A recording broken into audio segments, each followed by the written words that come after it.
அன்பார்ந்த சோதிட நண்பர்கள் அனைவருக்கும் என்னுடைய வணக்கத்தை தெரிவித்துக் கொள்கிறேன். சோதிடக்கலை ஒரு தெய்வீக கலை. இதை நாம் நம்பிக்கையுடன் படித்தால் முக்காலம் உணர்ந்து கொள்ளலாம். இப்பொழுது இந்த ஜாதக கட்டத்தை பாருங்க. இதில் ஒவ்வொரு கிரகத்திற்கும் அதுக்கு நேர் நட்சத்திர பாதங்கள் போட்டிருக்கின்றது. இது ரொம்ப சிம்பிளா நீங்க பார்த்துக்கலாம். இத கொண்டு ஒரு நவாம்சத்தில கிரகங்கள் எங்க அமைந்திருக்குது என்றும் நீங்க பார்த்துக்கொள்ளலாம். அப்போ பலம் பார்ப்பது ரொம்ப ஈஸியா இருக்கும். இப்பொழுது இது ஒரு பெண்ணுடைய ஜாதகம். முழு விவரத்தை கொடுக்கப்படவில்லை. அதுக்கு அவங்கள்ட்ட நம்ம உரிமைய வாங்காதனால, அத நம்ம போடல. ரஃப்பா போட்டிருக்கோம். ஆனா ஒரு பெண்ணுடைய ஜாதகம். இப்போ வயசு 31 தாண்டி போயிட்டுருக்கு. இந்த ஜாதகத்தில குடுப்பினை எப்படி இருக்குன்னு முதல்ல பார்ப்போம். அதுக்கப்புறம் நிகழ்ச்சிகள் திசா, புத்தி, அந்தரம் இது மாரி நடக்கும். அப்போ இந்த இந்த பெண்ணுக்கு என்ன குடிப்பினை அப்படின்னு பார்த்தா, முதல்ல ஒரு பெண்ணுக்கு திருமண வாழ்க்கை நல்லா அமையணும் ஃபர்ஸ்ட்டு. அப்பதான் குழந்தை பாக்கியம் நல்லா இருக்கணும். இதுவே ஒரு குடும்பத்திற்கு முக்கியமான ஒரு விஷயமாக நம்ம அத பண்ணுதோம். அப்படி பார்க்கும்போது, இது திருமண வாழ்க்கைய பாருங்க. முதல்ல திருமண காரகன் பெண்ணுக்கு செவ்வாய், ஆணுக்கு சுக்கிரன் அப்படின்னு சொல்லுவார்கள் நாடி முறையில். சுக்கிரனுங்கிறது ஒரு பொதுவான விதியும், செவ்வாய்ங்கிறது ஒரு ஆணுக்கோ, பெண்ணுக்கோ அது ஒரு மங்கல்ய காரகன் அப்படின்னு சொல்லுவார்கள். அப்படி சொல்லும்போது, அந்த செவ்வாய் பாருங்க கேதுவுடைய சாரத்த வாங்கியிருக்கு. அந்த கேதுவுடைய சாரத்த அது வேங்குனாலே, திருமண வாழ்க்கையில சரியான ஒரு அமைப்பை இந்த ஜாதகத்திற்கு குடுப்பனையா குடுக்காது.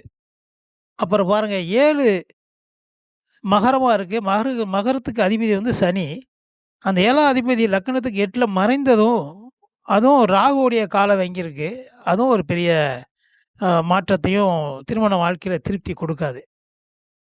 மேலும் 7ஆம் இடத்த சந்திரன் பார்ப்பது, அது ஒரு மிகப்பெரிய தோஷம் என்று பராசரர் முறையில சொல்லுவார்கள். எந்த ஒரு இடத்தையோ, காரகத்தையோ 7ஆம் இடத்துல உள்ள பார்வை நமக்கு துன்பத்தை தரும் அப்படின்ற ஒரு விதிமுறை இருக்கின்றது. அப்ப அந்த 7ஆம் இடம் கொஞ்சம் வீக்கா தான் இருக்கு. குருவும் சனியோடைய கால் வாங்கியிருக்காரு. சுக்கிரனும் சனியோட கால வாங்கியிருக்காரு. அந்த சனி லக்னத்துக்கு 8ல மறைஞ்சிட்டாரு. அப்ப குருன்னு சொல்லக்கூடிய குழந்தை புத்திரகாரகனும் அங்க வேலை செய்யல. சுக்கிரன் சொல்லக்கூடிய சுகஸ்தானம், அதாவது வாழ்க்கைக்குரிய ஒரு செக்ஸுவல் லைஃப் அப்படின்னு சொல்லக்கூடிய சுக்கிரன் தரக்கூடிய காரகம் அங்க சரியான முறையில இல்ல. அனுபவிக்க முடியாது. இந்த ஜாதகப்படி. அதுதான் குடுப்பினை. அதனால் கல்யாணம் முடிந்தது. எப்படி அது முடிந்தது அப்படின்னா, அதாவது இந்த சுக்கிரனுடைய அ 5ல சுக்கிரன் இருப்பது ஒரு பூர்வ புண்ணிய ஒரு ஒரு ஸ்தானம் அது. அந்த பூர்வ புண்ணிய ஸ்தானத்தில கேது அந்த 10, 12, 10ல உட்கார்ந்திருக்காரு. கர்மஸ்தானத்தில கேது உட்கார்ந்திருக்கனால, கல்யாணத்த குடுத்து, அதே கல்யாணத்த முறிச்சு பிரிச்சுருவாங்க. அது கேதுவுடைய ஒரு காரகம். அதுவும் பாருங்க, பரணி 2ல உட்கார்ந்திருக்காரு. அந்த கேது, சுக்கிரனுடைய கால்ல அத உட்கார்ந்திருக்காரு. அப்படிங்கும்போது, அந்த கேது செவ்வாய்க்கு 2ல கேதுல அம்சத்தில அமைவாரு. அப்படி அம்சத்தில அமையும்போது செவ்வாய்க்கு 2லயோ, இல்ல கேதுக்கு 12லயோ செவ்வாய் இருந்தா, திருமண வாழ்க்கை அவ்வளோ சுகப்படாது அப்படின்ற குடுப்பினை நம்ம எடுத்துக்கொள்ளலாம். அப்படி பார்க்கும்போது, இது கல்யாணம் முடிந்து இப்போ ஒரு 31 வயசு ஆவுது. இப்போ பிரிவினைக்கு உள்ள விஷயங்கள்லாம் நடந்து பிரிவினை ஆக்கிட்டாங்க. டிவோர்ஸ் பண்ண அளவுக்கு போயிட்டாங்க.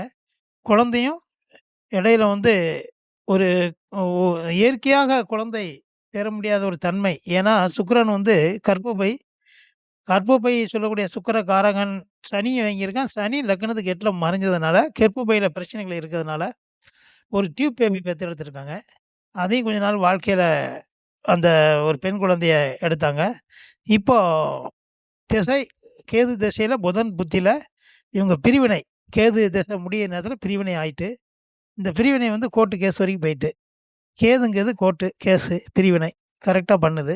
இந்த மாரி சாரத்த வச்சு நம்ம ஒரு பெண்ணுடைய குடுப்பனையோ, ஆணுடைய குடுப்பனையோ பார்த்துட்டா, அது எப்போ நடக்கும் அப்படிங்கிறது திசா, புத்தி, அந்தரம், சூட்சமம், பிராணன் இப்படி அளவுக்கு போய் பார்த்தீங்கன்னா, ரொம்ப அற்புதமா இருக்கும். திசை இருப்பு ரொம்ப அக்யூரேட்டா போட்டீங்கன்னா, அடுத்து வரக்கூடிய திசையோ, புத்தியோ கரெக்ட்டான டயத்துல நம்ம சொல்லுவதற்கு ரொம்ப கரெக்ட்டா இருக்கும். சரி நண்பர்களே, இந்த ஜாதகத்தில சில விளக்கங்களை சொல்லியிருக்கின்றேன். இதுபோல் ஒவ்வொரு ஜாதகத்திலையும் எப்படி எளிமையாக பார்த்துக் கொள்ளலாம் அப்படி என்பது விதிமுறைகளையும் நம்ம சொல்லுவோம். நன்றி, வணக்கம்.